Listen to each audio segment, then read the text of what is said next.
मीठी मीठी बाती में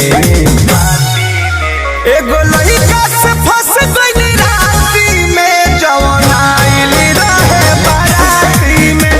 एगो लइका से फंस गइली राती में जवन आइल रहे बाराती में।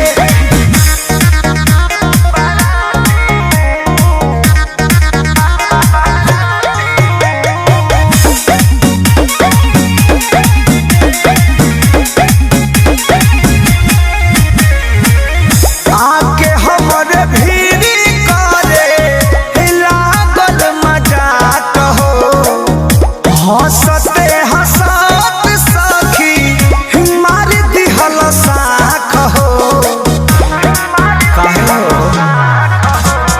नइखे बुझाइल कब प्यार हो गइल, नैना चारी हो गइल, दियावा हमारे तो लाचारी हो गइल, ऊ हमारे हो गइल।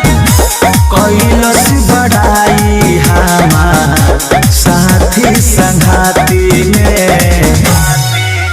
एगो लइका से फंस गइली राती में जवन आइल रहे बाराती में। एगो लइका से फंस गइली राती में जवन आइल रहे बाराती में।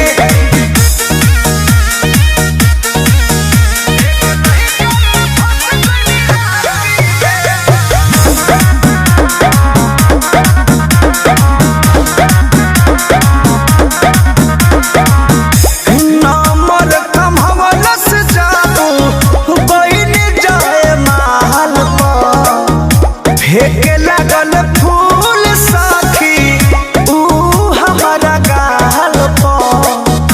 हाँ साचो धीरे धीरे बात आगे बढ़ गइल हो, गाड़ी लड़ गइल हो, हमारो तमन्नावा बिगड़ गइल हो, नशा चढ़ गइल हो। रवि पर मथ चुमा लिहल पूरी खाती में